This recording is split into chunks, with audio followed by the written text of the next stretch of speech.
ఈ ఆరోగ్యం విషయంలో కనీసపు జాగ్రత్తలు సరే సందర్భం వచ్చింది కాబట్టి నాకు వైద్యశాస్త్రం తెలియదు కానీ నేను పాటిస్తున్నవి ఉపయోగపడేవి కొన్ని చెబుతాను. పొద్దున్న పరగడుపునే ఒక అల్లం మొక్క కానీ మొహం కడుక్కున్న వెంటనే ఒక అల్లం మొక్క కానీ సరే అవకాశం ఉన్నవాళ్ళు అంటే వాళ్ళ వృత్తి ధర్మాలను బట్టి ఒక వెల్లుల్లిపాయ కానీ పచ్చి వెల్లుల్లిపాయ లేదా అల్లం మొక్క తినగలిగితే గొంతు చాలా సాఫ్గా బ్రహ్మాండంగా ఉంటుంది. ఈ కఫాలు శ్లేష్మాలు పెరగవు. మధ్యాహ్నం అన్నం తిన్నా ఖచ్చితంగా దంపతులు తాంబూలం వేసుకోవాలి. రాత్రి కూడా వేసుకోవాలి. కనీసం 60 ఏళ్ళు దాటే వరకు వేసుకోవాలి. అన్నం అరుగుతుంది, ఈ శ్లేష్మాలు కఫాలు పెరగవు, జీర్ణశక్తి పెరుగుతుంది, నాలిక పెదవులు అన్నీ బాగుంటాయి, పళ్ళు బాగుంటాయి. మధ్యాహ్నం కాసిన ధనియాలు అన్నం తిన్నాక ఆ తాంబూలం అయ్యాక లేదా ముందు ఇప్పుడు రాత్రి కాసిన జీలకర్ర అన్నం తిన్నాక కొద్దిగా 4 ధనియాలు ఊరికి గింజలు 4 గింజలు నోట్లో వేసుకుని నవిలేయడమే. రాత్రి జీలకర్ర ఈ రెండు చేస్తే మధుమేహ వ్యాధి రాదు. నాకు ఇంతవరకు అది దరి చేరకపోవడానికి ఈ చిట్కా కారణం. మా అమ్మ చెప్పింది.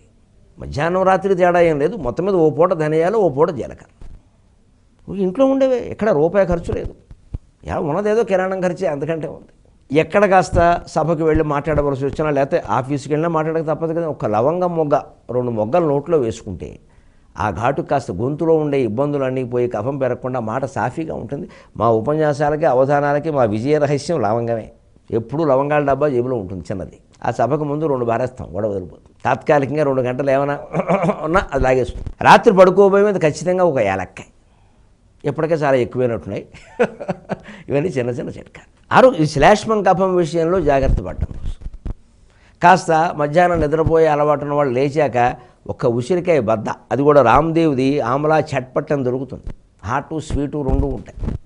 ఒక ఉసిరికాయ బద్ద బొగ్గనెట్టి కాస్త మనం రాసుకునేదో చదువుకునేదో ఏదో మన పని మనం చేసుకుంటే పళ్ళు బ్రహ్మాండంగా ఉంటాయి. మొక్కజొన్న పొత్తులు కూడా చెరుగ్గాళ్ళు కూడా పడగొట్టు తినేయచ్చు, ఏం పర్వాలేదు.